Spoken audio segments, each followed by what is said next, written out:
1996 онд анх гарсан цагаасаа аимшигын гэмт хэргийн сэдвтэй кино сонирхогчдыг дэлхийд даяар байлдан дагуулж чадсан Scream.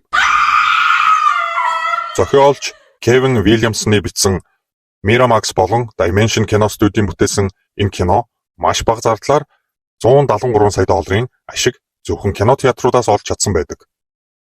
Хамгийн гол нь зохиолч Кевин уг киноныхаа санааг 1990 онд Флоридад гарсан цуврал аллагаас сэдвлэн кино зохиол болгон бичсэн бөгөөд уг аимшигтай хэргийн талаар тавч ярихаар бэлдлээ. Эмзэг мэдрэмтгий насанд хүрээгүй бол сонсоод хэрэггүй шүү. 1989 оны 11-р сарын 7 Луизиана мужийн Шревпорт хэмээх жижиг хот.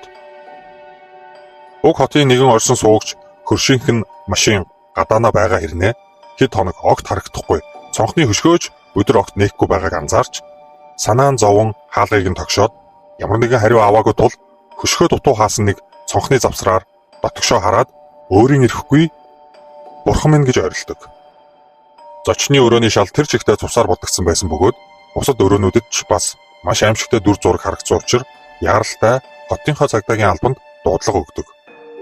Бүхий л болж бүтэхгүй элдв зүйлтэй тулдаг цагдаа нарч байшин доторх дүр зургийг хараад шоконд орцгож байв. Зочны өрөө нүд халтрам 8 настай балчирхан Шон Грисмийн цогцос хурц том хотгаар тасар татуулсан хэвтэж байлаа.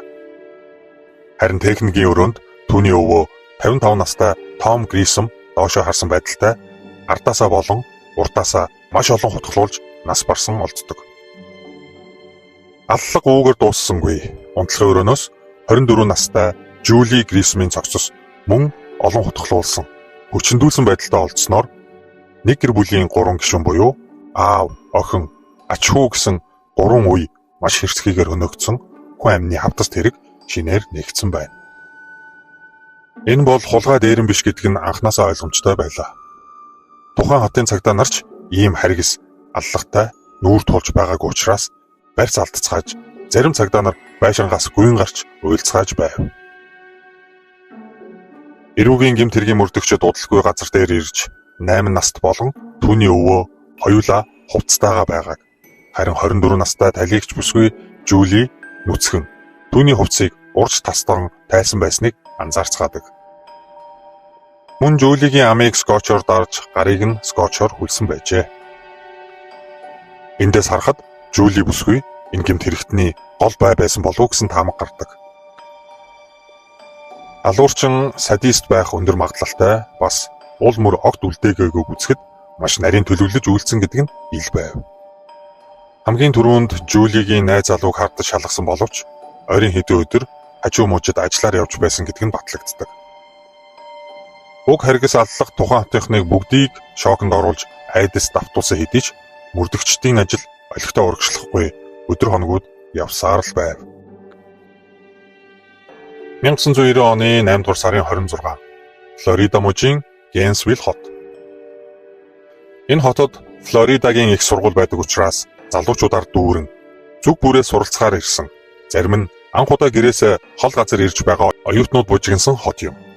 Уг хотод шинэхэн оюутан болж ирээд их сургуулийнхаа кампусаас гадуур байр түрээслэн нэг өрөөний хамтрагчид болсон 17 настай Кристина Паул, 18 настай Соня Ларсон нарын гэр бүлээс огт нь ойрын хэдэн өдөр огт холбоо барихгүй таг болчлоо. Шалгаад өгөөч гэсэн хүсэлтийн дагуу цагдаа 2 шинэ оюутны байранд очиод хүн амны хэрэгтэй нүр тулсан байна. Кристина араасаа олон удаа хутгалуулж амиа алдсан. 2 давхарт Соня мөн адил хутгалуулж амиа алдсан байлаа. Залуухан 2 бүсгүйн цогцос хувцсгүй нүцгэн байсан бөгөөд алуурчин цогцуудыг секс байрлал хэлбэрт оруулан орхисон байв. Садист маниак алуурчид хохирогчтой хүчнэдэж амь насыг нь хөнөөснийхээ дараа албаар ингэж анх харсан хүнийг шоконд оруулах зорилгоор цогцыг нь элдв хэлбэрт оруулж орхидог нь цөөнгүй тохиолддог юм байна. Эрүүгийн мөрдөгчд ирж орчны үзлэг хийх явцдаа хохирогчдын байр араараа битүү модтой алуурчин уг модон дотроос огтыг цонхоор чөлөөтэй ажиглаж болохуйц байгааг олж мэдэж авдаг. Мөн 2 бүсгүйн гарыг скотчоор хүлээд дараа нь тайлж авсан гэдгийг олж мэддэг. Алуурчин бэлгийн гаж хүсэлтэй дотоод төсөөлөл фантаза үйлдэж байгаа аллагандаа гаргасан байх магадлалтай. Яаралтай барь зогсоохгүй бол ахин ийм хэрэг үйлдэх магадлал өндөр гэж мөрдөгчд дүгнэлтсэн байна. Харамсалтай нь мөрдөгчдийн зөв байлаа. Маргааш өдөр нь уг хотод ахин нэг бүсгүйн цогцос гэрээс олдсон бөгөөд 18 настай оюутан Кристо Хойд дараагийн хохирогч болов. Талигачийг өмнөх хэрэг шиг хурц том хотхоор олон хутгалсан, хүчнэцэн байсан бөгөөд хамгийн аимшигтай нь эдс дотрыг нь ил гаргасан, нэмээд толгойг нь тасцсан байлаа. Алуурчин тасцсан толгойг хаалга руу харуулж, хаалгаар орж ирсэн хүн бүхэн шууд талигачийн нүдтэй харц тулгархаар тохируулж орхисон байв. Энэ зэрлэг балмад гэж хэлэхч багтмаар аллагын хэрэгүүдээс болж орон нутгийн цагдаа мөрдөгчд бүгд шокийн байдалд орцгоосон бөгөөд үүнээсээ гарч жамжаагүй маргааш нь ахин хүн амны хэрэгтэй нүүр тулдаг. Энэ удаагийн хохирогчд нь төгсөх курсын оюутан 23 настай Мануэль Табодо болон 23 настай Трейси Полс нар байв. Трейси хүчндүүлж олон дахин хутгалуулж, харин Мануэль орон дотроо тоолж баршгүй ихээр хутгалуулж амиа алдсан байдалтай олддог. Нийт 5 хүний амийг балмад харгасаар хороосон гэмт хэрэг ердөө дараалсан 3 өдөрт болсон нь тухайн хотыг бүхэлд нь хотын иргэн нэг бүрийг айдаст автуулж чадсан байна. The person described as a maniac, apparently a serial killer, is paralyzing a Florida college community. The victims were painfully young and savagely killed, but it is by no means over. The killer still is out there. I'm leaving. My parents are coming to get me and I'm going home. Оюутан залуус их сургуулийнхаа дотор байранд байхаас айж, гэр бүл, аав ээжигээ дуудан уг хотыг орхин явцгааж эхлэв. Яг л төөмрөөс зүхтааж байгаа мэт бүгд санд минд уг хотыг орхин явцгааж эхэлсэн байна. Гэнсвилл хотын цагдаа өндөржүүлсэн бэлэн байдалд тасралтгүй ажиллаж, харин эрүүгийн мөрдөгчд өдөржин шөнжин бүхэл боломжоор гэмт хэрэгтнийг илрүүлэхээр зүтгэж, бүхэл боломжтой дата сангуудаас мэдээлэл шүүж байлаа. Маш их эрэл хайгуул хийж байгаад нэгэн эзэнгүй хэргийг олсон бөгөөд аллах үйлцээ хэлбэр нь 5 оюутны хөнөөсөн арга барилтай маш төстэй уг хэрэг нь жилийн өмнө Луизиана мужийн Шрифпорт хэмээх жижиг хотод гарсан нэг гэр бүлийн 3 хүнийг гэрт нь хутгалж хөнөөсөн хэрэг байв. Хохирогчдыг амиа алдтал хутгалсан байдал, гэмт хэргийн газрыг орхиж явсан байдал, ялангуяа эмэгтэйчүүдийг хүчнэтгэхдээ скотчоор гарыг нь хүлж, цогцыг нь үлдээхдээ ямар нэгэн сексийн өдөөсийн хэлбэрт оруулан орхин явж байгаа зэрэг нь яалтчгүй нэг хүний үйлцэн хэрэг гэдэг нь илт байлаа. Тухайн үед DNA судалгаа хангалттай хөгжөөгүй, наривчлал сайнгүй, цусны бүлгээр л тодорхойлох аргыг хэрэглэдэг байсан. Тухайн үеийн камерын систем хангалттай бус, алуурчин хүнд ч харагдaltaгүй гэрч үлдээлгүйгээр аллаа хийсэн зэрэг нь цагийг авч байлаа. Алуурчны цус нь Б бүлгийн түгээмэл биш цустай гэх мэт баг саг мэдээлэл мөрдөгчд цуглуулж чадсан хэдий ч хамгийн чухал асуулт болох энэ харгас алуурчин хэн бэ? Ахиж хизээ хаана гэмт хэрэгээ үйлдэх вэ? Гэсэн асуултанд хэн ч хариулж чадахгүй байлаа. Энэ настай эмэгтэйг Синди Доббинс гэдэг. Тэдний хөршийг Джеймс Роллинг, түүний хүүг Дани Роллинг гэдэг бөгөөд ойр зургийн найзын харилцаатай байжээ. Флоридагийн Гэнсвилл хотод 3 өдөр дараалж гарсан цуврал аллага Америк нэгдсэн улс даяар телевиз радиогоор яригдаж шүүгэж байсан тухайн үед телевизийн мэдээгээр энэ цуврал аллага Луизианад гарсан нэг гэрийн 3 хүнийг хэрцгийгээр хороосон аллагатай холбоотой гэдэг мэдээг үзээд чимээгүй нилээн бодлогшрон суусан Синди Доббинс ухсхийн босож уг хэрэг дээр ажиллаж байгаа Флоридагийн мөрдөгчтэй холбогдож утсаар ярьдаг. Синди тэдэнд хэлэхдээ та бүхэн нэг хүнийг нарийн шалгах хэрэгтэй гэж бодож байна. Түүний нэрийг Дани Роллинг буюу манай хөршийн хүү хэмээн хэлжээ. Данигийн гэр бүлийг олон жил мэддгийн хувьд мөн том болж насанд хүрсэн одоо 35 настай хэдий ч Дани заримдаа Рэмбо шиг хувцаслан том балиус утгаар хүн рүү бүлж байгаа мэт дасгал хийж бас мод руу шидэж зоодог байсныг Синди хэд хэдэн удаа харсан учраас энэ бүх эргэн тойронд гараад байгаа хутгалж хөнөөсөн гэмт хэрэгүүд Данитай холбоотой гэж бодсон нь энэ байж. Хамгийн гол нь нөхөр нь Даниг балиус утгаар гэрийнхээ арын модонд дасгал хийж байхад нь очиж ярилцах үед заримдаа би өөрийгөө ойлгохгүй юм аа. Хаяа би хүнд хутгаа зоож үзмээр санагддаг гэж Дани нөхөрт нь хэлсэн байна. Энэ бүгдийг эргэн санаад шууд цагдаа руу залгасан нь энэ байжээ. Мөрдөгчид Данийг олоход ядах юмгүй байлаа. Гэмт хэргийн бүртгэлийн самд нэрийг нь оруулахад Данигийн нэр гарч ирсэн бөгөөд сүүлийн аллах болсноос хэдхэн хоногийн дараа дээрмийн хэрэгээр баригдаж шоронд орсон Данийг олж явдаг. Туршлагатай мөрдөгчид түүнтэй уулзахаар шоронд очоод түүнийг хармагцаал алуурчин мөн болохыг мэдсэн гэцгээдэг. Нэг тийм эвгүй хүүтэй нэрхтэй харц биеийн хилэмж гэх мэт. Үнэхээр ч мөрдөгчдийн мэдрэмж алдсангүй. Цусны бүлэг бусад олон нотлох баримтуудыг үндэслэн түүнд ял тулгсан бөгөөд Дани анхны хэрэг болох Грисмийн гэр бүлийн 3 гишүүнээс бусад дээрх бүх харгас аллагыг үйлдсэн гэдгээ хүлээн зөвшөөрчээ. Тэрээр гадуур явж байхдаа таалагдсан эмэгтэйгээ дагаж мөрдөн ажиглаж гэрийг нь олж мэддэг бөгөөд маш сурамгай туршлагатайгаар уг эмэгтэйгээ цонхоор нь ажиглаж таашаал авдаг. Дотроо хамт байгаагаар төсөөлөн фантаз үүсгэн бэлгийн дур хүслээ өдөөдөг байж. Боломжийг анаж шүн болохыг хүлээж байгаад гэрт нь сэмхэн нэвтрэн орж хүчирхийлэл яргаллаа үлддэг. Энэ үед хохирогчд түүнээс айж хэлсэн бүгдийг нь гүйцэтгэж байгааг хохирогчдыг захирч чадаж байгаадаа. Тэдний өршөөл ирсэн харцыг харахтаа таашаал авч хэн нэгэнд чухал хүн болж тоогдож байгаа мэдрэмж авах нь түүнд маш их кайфтай байжээ. Дани Роллинг гэж яг хэн бэ? Яагаад ийм аимшигтай хүний ясноос гажууд харгислал үлдэх болов? Түүний бага нас гэр бүл ямархуу байсан бэ? Дани 1954 онд анхны хэрэг гарсан Луизиана мужийн Шревпорт хотод төрсөн. Түүний аав нь Вьетнамын дайнаас эргэж ирээд хотынхоо цагдаагийн албанд ажиллаж эхэлсэн цагдаа хүн байжээ. Гэвч бусдын нүдэнд ажил дээр сайн аав, сайн цагдаа боловч гэртээ маш аимшигтай хүчирхийлэгч новш байсан гэж Дани сүлд хэлсэн байдаг. Тэдний гэрт ааваас нь өөр хинч түүний зөвшөөрлгүйгээр бие дааж ямар нэгэн шийдвэр гаргаж болдоггүй. Үргэлж эхнэр хүүхдүүдээсээ ирж шалтгаан гарган хил амаар доромжилж зоддог. Ажлаасаа тараад ирэхэд нь орон хоол, бэлэн, ширээн дээр халуунч биш, хүүтэнч биш, идэхэд яг тохирсон байх ёстой бөгөөд хоол идэх үед нь хинч нүдэнд өртөх ёсгүй. Хамт сууж болохгүй. Дани үргэлж аавдаа таалагдаж магтаалын үг сонсох гэж урд хойно орж хэлсэн бүгдийг нь хийдэг байсан боловч үргэлж зодуураар дуусдаг байв. Түүний ээж нэг удаа хэлэхдээ манай нөхөр Даниг жаахан лалдаа гаргаж хэлснээс нь зөрөхөд маш хэрцгийгээр шийтгдэг. Бүсээрээ ороолгож зоддог. Бүс бол хамгийн хөнгөн шийтгэл гэсэн байдаг. Нэг удаа Дани гудамжнаас гөлөг олоод маш их баярлаж гэрийнхээ ард хашаандаа тэжээж эхлэх үед нь аав нь гөлгийг нь алаад газарт болсон нь Данигийн тэр бяцхан зүрх сэтгэлд маш хүчтэй нөлөөлсөн байх гэж мэрэгчлэлтнүүд үздэг.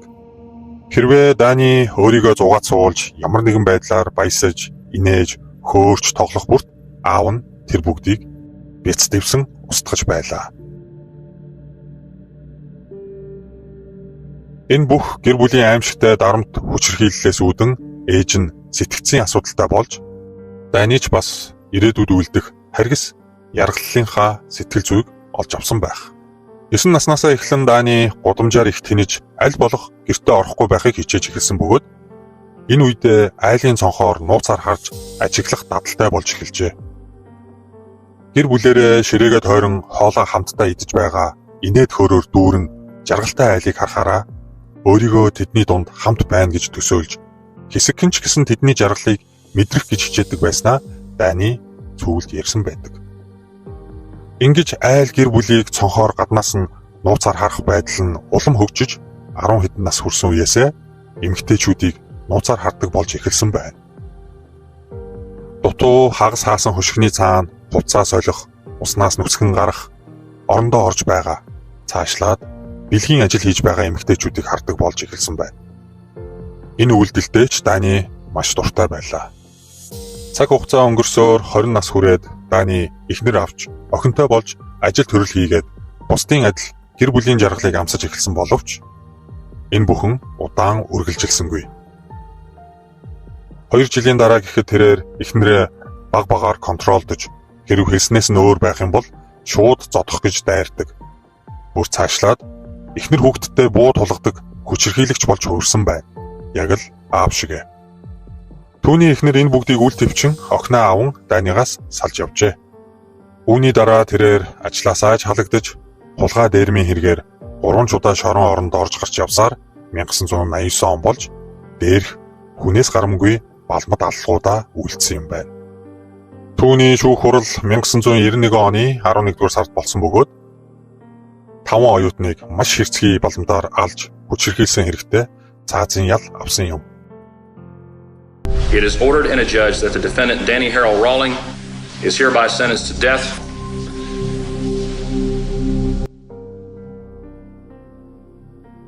Түүний сэтгцийг маш нарийн шалгасан бөгөөд хэрэг үлдэх үедээ өөрийн гэсэн ухаантай байж маш нарийн бодож төлөвлөж үйлдсэн болохыг нь тогтоосон. Түүний бага насндаа амссан гэр бүлийн хүчирхийлэл нь түүний ялаас хөнгөлөх шалтгаан болохгүй. Түүнд аль замаар явах вэ гэдэг сонголт үргэлж байсан гэж шүүгчид үзжээ. Түүний цаазын ялыг 15 жилийн дараа 2006 оны 10 сарын 25-нд гүйцэтгсэн бөгөөд цаазлуулахаасаа хэдхэн хормын өмнө хойтхыг нь уншсан ламд Дани нэгэн зурвас өгсөн байна. Уг зурваст тэрээр Грисомын гэр бүлийн 3 гишүүнийг бий алсан гэж бичсэн байлаа. Үнэхээр аимшигтай хэрэг, бас дэндүү харамсмаар сайхан залуучууд үргэцсэн. Бид анхнаасаа алуурчин араатан болж төрдөггүй.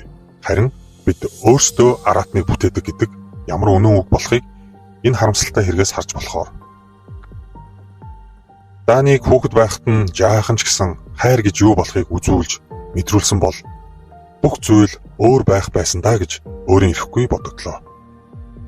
Та бас энэ талаар саналаа хуваалцаж комент үлдээгээрэй. Subscribe дарж бичлэгийг маань тогтмол үздэг үзэгчидтэй чин сэтгэлээсээ талархаж байгаагаа ахин илэрхийлье.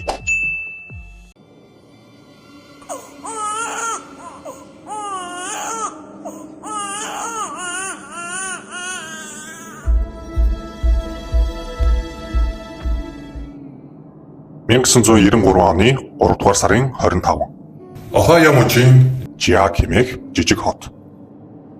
Сонин хүргэлтийн ажил хийж явсан 2 бүсгүй ой мод ихтэй хотын захын зам дээр хэн нэгэн нь хүүхэлдээ тоглоомоо хайцсан юм шиг яг юу гэдг нь мэддэхгүй нэгэн зүйл олж ойртож очиод нэгтэлж хартал төрөө дудаагүй болов гэмээр эрэгтэй хүүхдийн цогцос байхыг хараад сандарцааж цагдаад дуудлага өгдөг. Цагдаа нар ирж ойр орчмыг шалгаад ойрхон модон дотроос нялх хүүг хийсэн байсан болов гэмээр хогийн харууд олдог бөгөөд хөөрхий хүүг уг утанд хийж хайсан байсныг зэрлэг амьтад олж гарган гар хөлнөөс нь зулгааж зэрэмдэглээд зам дээр ил гарган хайснаар инхүү хүний нүдэнд өртөн олджээ. Хаврын хайлмагцсан цас шавар шавхай дунд цагдаа нарын ажил өрнөж байсан ба шүүх эмнэлгийн шинжээчийн дүгнэлтээр хөөрхий хүү дөнгөж төрөөд эсвэл төрснөөсөө хойш 3 хоноод ихийнхээ сүүгч амлалгүйгээр хаврын хавсрахтай хүүтэй өдөр ой модонд хаягдсанаас болж нас барсан. Хаягдах үедээ амьд байсан гэдэг дүгнэлт гардаг. Цагдаа нар хамгийн түрүүнд яагаад ямар учраас хорвоод хүн төрлийг олоод хүрээд ирсэн дөнгөж төрсөн үрээ ийхүү хөсөр хайж чадав. Эсвэл хөөрхий хүү хэн нэгний хүчинд автсан хүчирхийллийн хэргийн золиос болчих уу хэмээн маш нухацтайгаар эрэл хайгуул судалгааг явуулж эхэлжээ. Жиак хотын цагдаагийн алба өөрийн хотын бараг бүх иргэдээс мэдүүлэг авсны дараа ахлах сургуулийн бүх охтыг бүртгэж шалгаж ойролцоо хотуудын төрх эмнэлгүүдээс мэдээлэл цуглуулж жирэмсэн байсан бүх эмэгтэйчүүдийн хэрхэн төрсөн, зулбсан болон эндсэн эсэх гээд бүхий л бүртгэл мэдээлэлээр цагдаа нар тасралтгүй ажилласаар цаг хугацаа явсаар. Гэсэн хэдий ч цагдаа нар тодорхой бариад авчих баримт олж чадахгүй л байв. Олон нийтээс тусламж гуйж мэдээлэл хүссэн ч олигтой үр дүнд хүрэхгүй л байлаа.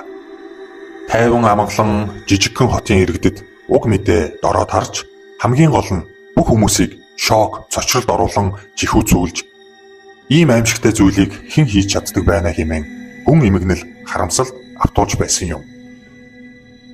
Нэр ус хаанаас ирсэн нь үл мэдэгдэх хөөрхийлэлтэй хүүг инэрэнгүй сэтгэлтэй уг хотын иргэд өөрсдийнхөө хотын нэрээр Жиак хотын хүү гэж нэрлэн бусдын адилаар оршуулгын арга хэмжээг ёс жаягийн дагуу зохион байгуулсан бөгөөд сүмд уг хотын бараг бүх насанд хүрэгчид ирж хүүгийн төлөө залбиран Бурхны орондоо тайван амгалан ойрсохыг өрөөцгөөдөг. Иймээс уг хэргийг Жиаг хотын хүүгийн хэрэг гэж нэрийджээ. Талигаач хүүг сүүлийн замд нь үдэх сүмийн цуглааны үеэр цагдаа нар хүүтэй холбоотой хэн нэгэн ирж мөрөглийн үйл ажиллагаанд оролцох байх гэж найдан ирсэн бүх хүмүүсийг нууцаар ажиглаж байв. Гэсэн хэдий ч сэжигтэй хинч гарч ирсэнгүй. Хүүгийн шарил дээр ирж эмгэнэл илэрхийлж байгаа хүмүүсийг ч цагдаа нар нууцаар тагнасан бөгөөд бас л ахиц гарсангүй. Мөрдлөг хэсэг мухарталд орсон байна. Ийхүү төрмөгцөө ихэнхээ ангир уургийг хөхөх нь бүхэл хүн ёсоорч тэврүүлэлгүй хөсөр хаягдаж Бурхны орныг зорьсон Жиаг хотын нэлхүүгийн хэрэг зарцаж нэг мэдэхэд 20 гаруй жил өнгөрчээ. Энэ хугацаанд генетикийн шинжлэх ухаан хурдцтай урагшлан ДНХ судлал үсрэнгүй хөгжсөний үр дүнд маш олон царцсан хэрэгүүдийн учир тайлагдаж баригдахгүй байсан гэмт хэрэгтнүүд шүүхийн өмнө очиж хүртэх ёстой ял шийтгэлээ авцгааж байсан юм. 2018 онд Жиаг хотын цагдаагийн газрын шинээр томилогдсон дарга нялхуугийн цогцос олдсон хэргийг ахин сэргээж мөрдөх шийдвэр гаргажээ. Тухайн үед уг цагдаагийн байгууллагын төсөвт ДНХ шинжилгээний зардал суугдаагүй байсан тул мөрдөгч цагдаа нар дундаасаа мөнгө босгож талигаач хүүгийн ДНХ-г судлуулахаар хавтаст хэрэгт хадгалаатай байсан эд зүйлсийг тусгай лаборатори руу явуулж хариугаа хүлээцгээсэн байна. ДНХ шинжилгээний хариу багагүй хугацаа шаардсан хэдий ч гарлаа. Талигаач хүүгийн аав тал нь ойрох дорнод тэр дундаа Ливан үндэстэн байх магадлал өндөр байв. Архивын ажилчидтай уулзах, гэр бүл удам угсаа судлаачидтай холбоо тогтоох гээд маш их цаг хугацаа төвчээр шаардсан өдрүүд өнгөрсөөр байлаа.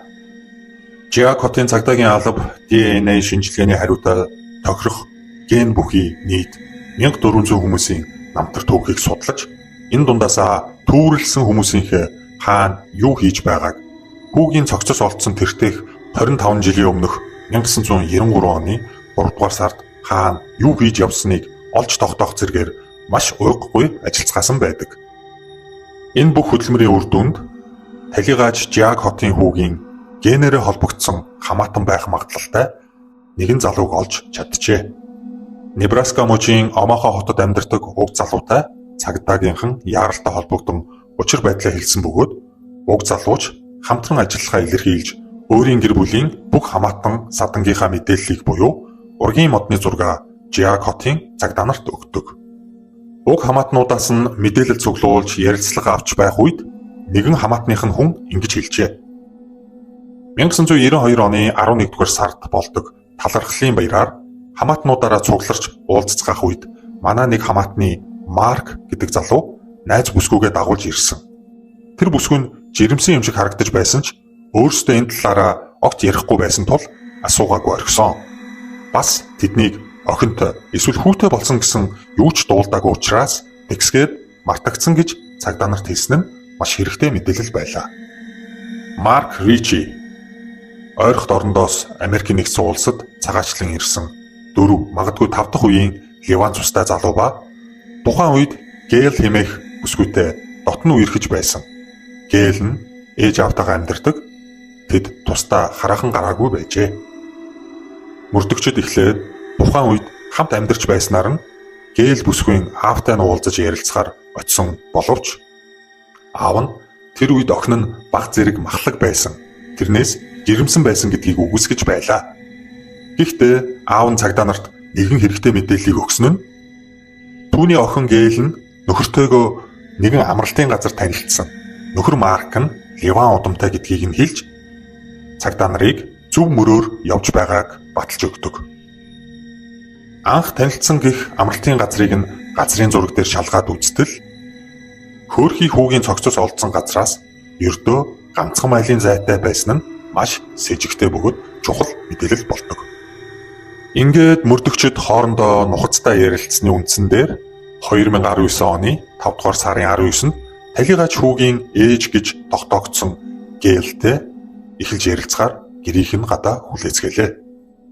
Нөхөр Марк нь ажилдаа явсны дараа Гэл ажилдаа явхаар гаражийнхаа хаалгааны машиндаа суухаар алхах үед нь мөрдөгчд биендээ нууц камер байрлуулан түүн дээр очин инхүү ярилцжээ. Сайн байна уу Гэл? Бид Жак тойргийн цагдаагаас явж байна. Тантай ярилцаж болох болов гэд ирлээ. Сайн байцгаана уу? Болноо. Бид юун талаар ярилцахаар ирснийг та гадарлаж байгаа болов? Манай ээж аав та нарыг ирж уулзсан гэж хэлсэн л дээ. Ааха. Юун талаар байсан гэж та бодож байна? Нэг нэлх хүүхдийн тухай гэж ойлгосон. Тийм шүү. Өөр юу гэж бодож байна да? Тэр нэлх хүүхдийг хөнгөө газар хайсан байсан. Мартахаас өмнө subscribe тавчоо яг одоо дараарай. Хэрэгээ эргээд сонсцгоё. You have any idea what we want to talk to you about? Because I kind of think you might. It was about a baby. Yeah. What about? A baby that was left. We're not here to judge you, Gail. We don't know what was going on at the time. We don't want to speculate either, okay? So I don't think you want us to speculate. We're not here to arrest you. We are here to take your DNA. And we would like for you to tell us your side of the story. Энэ л мөчийг цагдаа мөрдөгч нар бас Жак хотын иргэд 26 жил хүлээсэн байдаг. Мөрдөгчд түүнийг баривчлахаар ирээгүй. Мөрдлөгөө баталгаажуулж зөвхөн DNA шинжилгээний тест авахар ирсэн гэдгээ хэлж түүний амны хөндийгөөс шаардлагатай арчтаас аваад аль хэдийн 26 жил өнгөрчээ. Цаг нь ирсэн байна. Таныг удахгүй байцаалтанд дуудах болно гэдгээ хэлээд явцгаав. Гээлд үнэхээр хэлэх үг олдохгүй байгаа нь бичлэг дээр илт харагддаг. Үнэнд гүйцэгдэн гэдэг нь энэ юм болов? Хорвоо дэлхийд хүн болохоор ирсэн нэлх үрээ Гeel яагаад тийм аимшигтай үйлдэл гарган ойд зэрлэг амьтдын аманд амьдаар нь хаях болов? Гeel үүнийг өөрөө хийсэн үү? Хүчинд автсан уу? Эсвэл өөр хэн нэгэн нэлхүүг аваачиж хайсан уу? Энэ бүх асуултын хариултыг Гeel хэлэх ёстой. Байцаалтын үеэр Гeel хэлэхдээ 1992 оны 122 настай байхдаа амралтын газар ирээдүйн нөхөр Марк Ричитэй танилцаад түүнээс жирэмсэн болсноо мэдэхгүй тархлаад байна гэж бодоод явж байгаад жирэмсний 6 сартай үедээ биеийн юм нь ирэхэ болсноор жирэмсэн болсноо ойлгосон байна. Түүний ээж аав болон тэдний гэр бүл баптист шашны урсгалын үнэнч шүтгэгчд бөгөөд албан ёсоор хурмаа хийж нөхөрт гарахаас өмнө хүүхэдтэй болох нь шашнаа ээж аавыгаа доромжилж байгаа хэрэг. Бүр цаашлаад дурлалт залуу Марктайгаач сууж чадахгүй асуудал үүсэх тул илүү нэвсгэр хувцас өмсөөд хиндч бүр Маркт ч хийлээгүй байна. Түүний жирэмсний хордлого өгдөггүй гидсэн томорхоос өөр онцгийн өөрчлөлт гарахгүй байсан нь Гээлийг жирэмсэн гэдгийг нуух боломжийг бас өгчээ. Нэг мэдэхэд цаг ирж Гeel айлд хүүхд харддаг ажилдаа байхдаа гинэт хүчтэй өвдөлт мэдрэн төрөх болсон гэдгээ ойлгодог. Ариун цэврийн өрөөнд амарчсан Гeel ойр орчноо мэдэгдэхгүй болтол арчиж цэвэрлээд дөнгөж төрсөн нэлх үрээ шууд хогийн харг гялгуурууданд хийж машиныхаа арын багаж руу чулуудсан байна.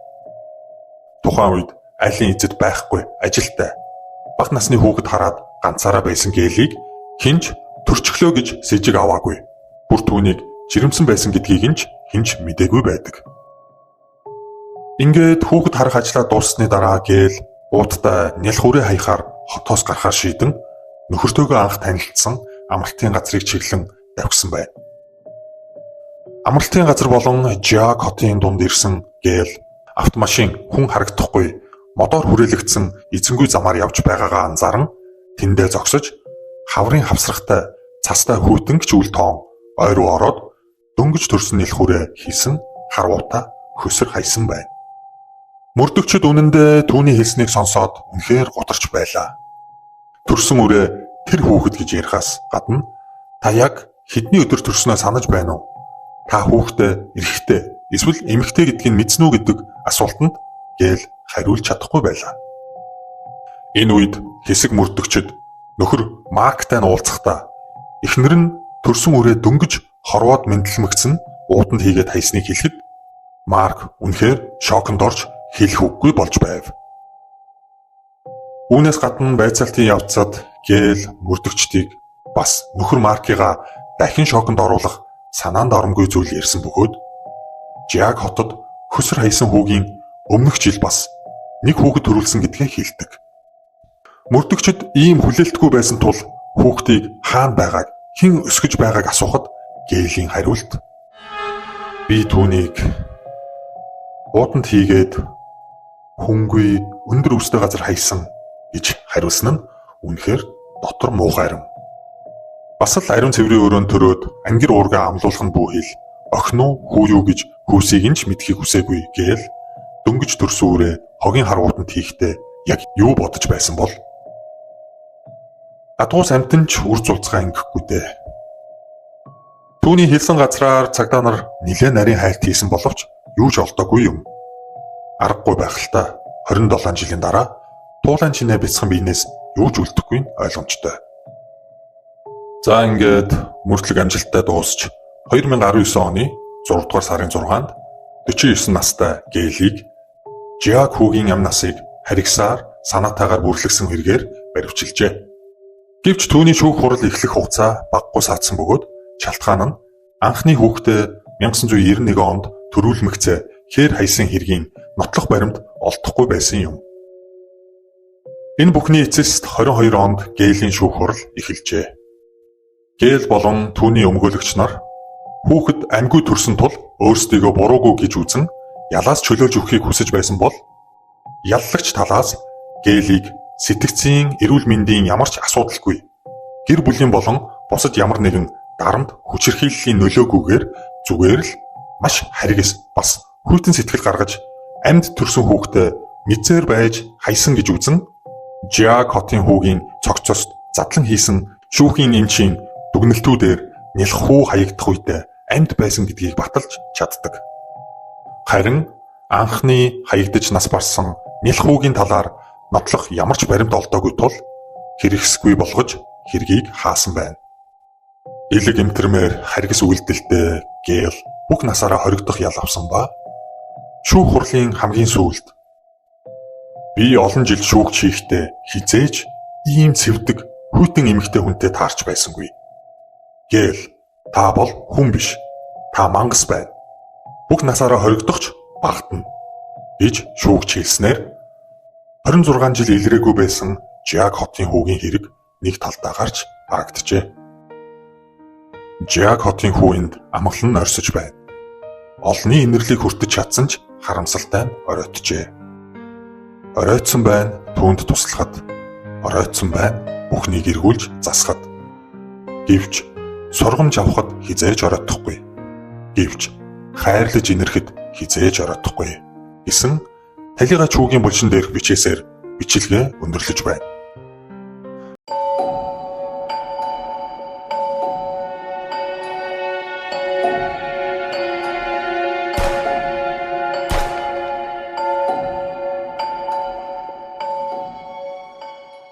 Техас мужийн Остин хот 2022 оны 5 дугаар сарын 11-ний оройн 10 цаг. Тус хотын яаралтай тусламжийн 911-т дараах дуудлага ирдэг. Манад байсан манай найз намайг орж ирсэн чинь угаалгын өрөөний шалан дээр хөдөлгөөнгүй амьсгалахгүй хөвтөж байна. Энд хаа сайгүй цус болсон байна. Би яг юу болсныг мэдэхгүй байна гэснээр загдагийн албаныхан хаягийн дагуу шуурхай очдог. Austin 911, what's your emergency? My friend is staying with me, and I just walked in, and she's laying on the bathroom floor, and there's blood everywhere. Austin, please!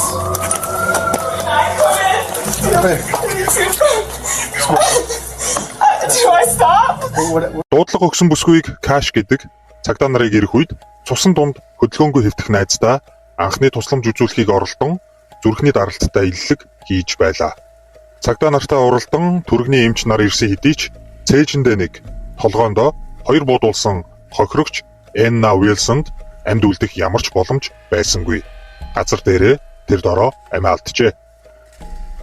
Энна Мо Уилсон 26 настай Энна нь спортлог гэр бүлд өсөж хүмүүжсэн, биеийн тамирын сургууль төгссөн, багаасаа дугуйн спортоор хичээллэж 18 нас хүртэлх ангиллалын мэрэгжлийн дугуйн үндэсний багт хүртэл байсан мэрэгжлийн дугуйчин бас усан цэлэлт цанаар гулгах гээд маш спортлог бүсгүй байжээ. Уралдааны дугуйнаас Барта замын дугуйн спорт руу шилжиж улсын хэмжээний олон тэмцээнд төрүүлж байсан үзэсгэлэнтэй энэ бүсгүйг хэн яагаад будаж хорох болов?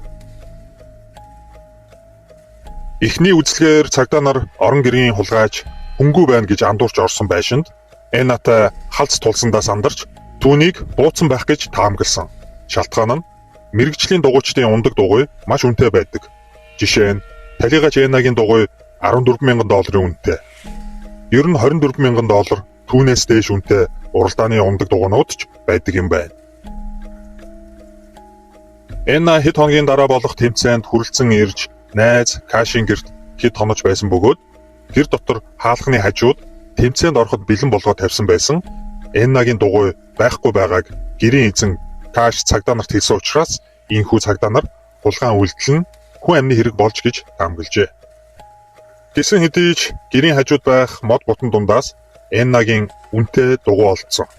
Мөн гэрт байгаа бэлэн мөнгө, банкны картууд, үнэтэй зүйлс алга болоогүй байсан тул хэрэг арай өөр сэдэлтэй гэж үзэн цагдаа нар Кашиг байцаах бас буугар бууцсан эсгийг шалгах тест хийхээр авч явсан байна. Хэрв хэн нэгэн гар буугар бууцсан тохиолдолд гохдарсан гарын эрхийн хурууны булчинд хүчтэй дөргилт өгч цочроосон байдаг. Уунаас гарсан дарины тоосонцор гарнаас тэр дороо арилдаггүй гэх мэт тест хийж шалгаж тогтоож болдог олон аргууд байдаг юм байна. Тестийн дараа Каш буугар буудааг нь тогтоогдов. Каш мөрдөгчдөд мэдүүлэхдээ найзуудтайгаа орон хоол идэхээр 5 цаг 30 минутын үед гэрээсээ гарсан. Орой 10 цагт гэртээ буцаж ирэхэд ийм харамсалтай зүйл болсон байснаа хэлснээс гадна нэг чухал зүйл хэлсэн нь талигач Эннаг хуучин найз залуу болох Колин Стрикландтай уулзаж бассейнд хамт сэлэх тухайга мессеж бичсэн гэдгийг хэлдэг. Үүний хажуугаар мөрдөгчд хөршийнхэн гадна камерын бичлэгээс нэгэн хар машин тухайн хэрэг гарсан өдрийн орой Эннагийн байгаа байраар 8 цаг 25 минутанд 8 цаг 37 минутанд хэд хэдэн удаа эргэлзсэн бичлэгийг олж авсан ба 8 цаг 45 минутын бичлэг дээр Эннагийн орилох чимээ залгаад буундуу тод бичигдсэн байдаг.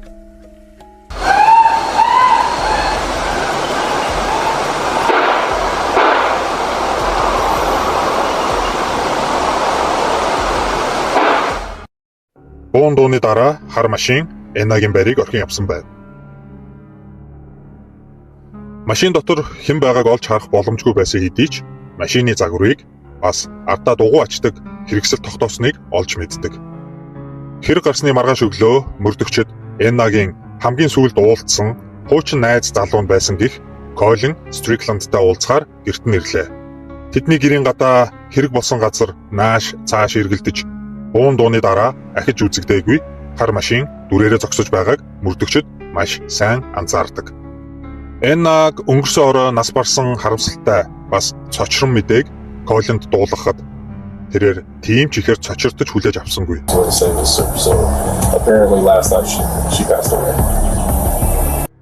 Бас түүний биеийн хилэмж нүдний харцан тогтож өгөхгүй мөрдөгчд рүү харахаас зайлсхийж байгаа нь с ิจ гтэй байлаа. Иймээс мөрдөгчд Колиныг судалж эхэлжээ.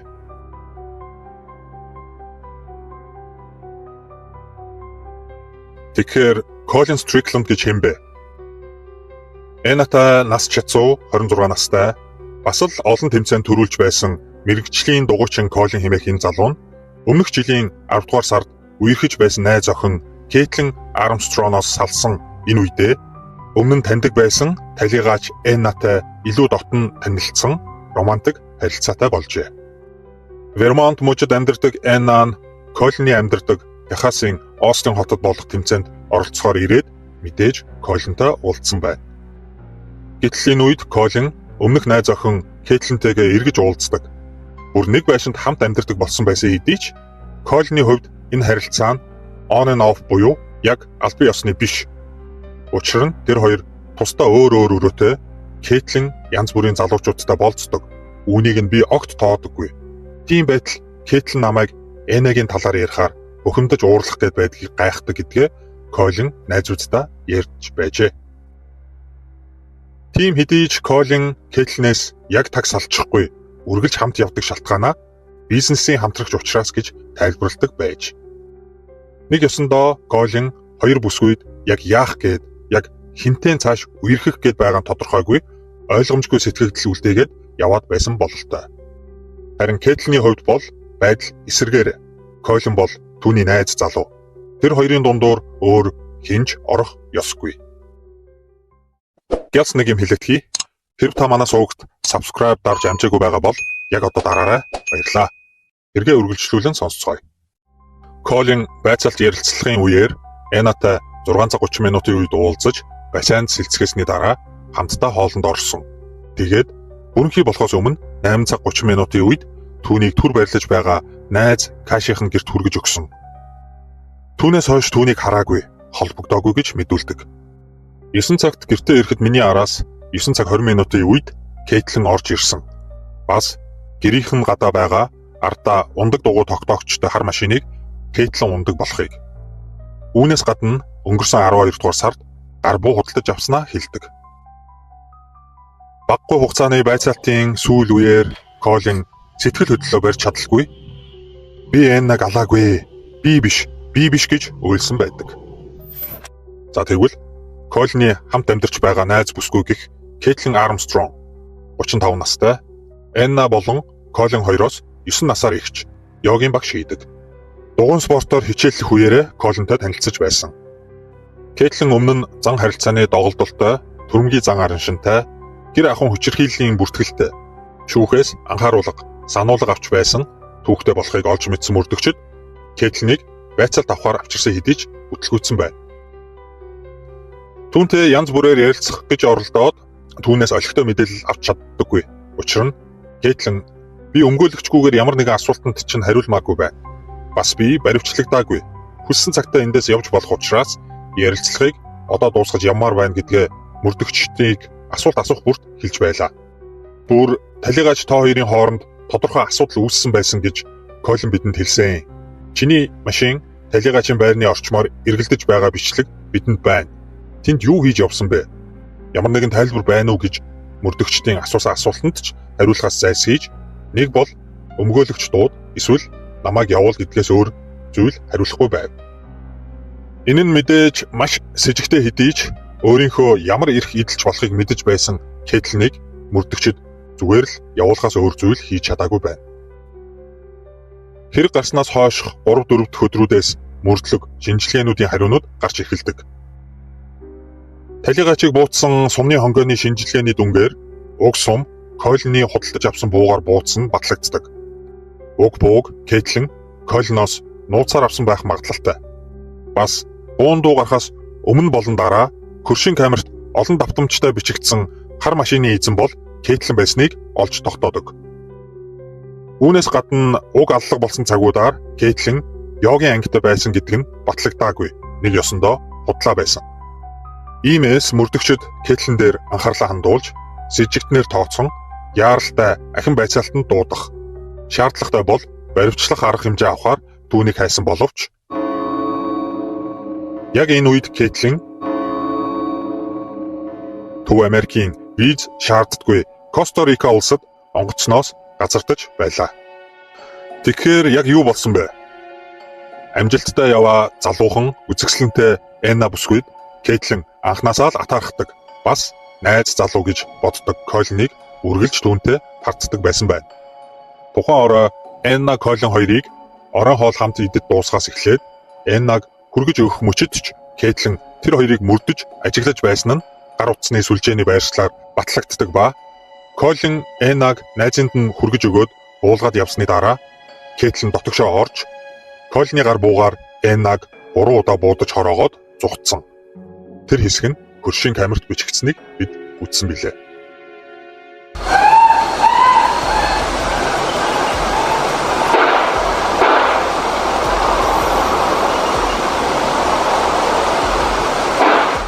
Үйлдсэн хэрэг нь илэрч баригдах нь ерөөсөө цаг хугацааны асуудал болсныг ойлгосон Кэтлин эхний байцаалтаас мултарсан даруйдаа зүгтахаар шийдэж хил дээр саатуулагдаж баригдахгүй тулд өөртөө нь маш төстэй харагддаг төрсөн дүүгийнхээ гадаад паспортыг ашиглан Коста Рика руу ниссэн байна.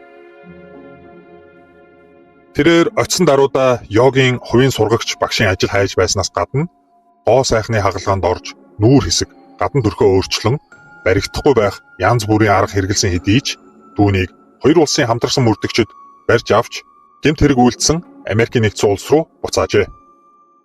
First at 6, authorities expect murder suspect Caitlin Armstrong to return to Austin in Шүүх хурлаа хүлээн шоронд хоригдож байх үедээ Кейтлин зүхтах гэж оролцсон боловч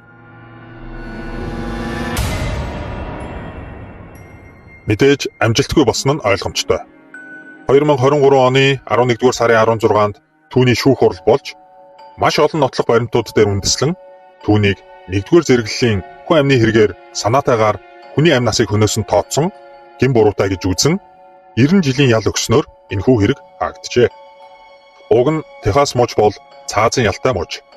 Гэвч шүүх Кейтлинд бүхэн өгтлөө давж заалдах эрхгүйгээр 90 жил нүглээ намжлах боломж олгон энэхүү бараг бүх насаар нь ялсан байна. Энд хүрээд бичлэг маань өндөрлөж байна. Танд таалагдсан бол сувгийг маань дэмжин лайк дарж, шеэр хийж цааш түгээгээрэй. Бас энэ хэргийн талаар бодлоо бусадтайгаа хуваалцаж, комент үлдээгээрэй. Үргэлж урам өгдөг, subscribe дарсан үзэгчдтэй баярлалаа. Хэрв та дарж амжаагүй байгаа бол яг одоо дараарай. Дараагийн бичлэгээр уулзтлаа. Түр баяртай.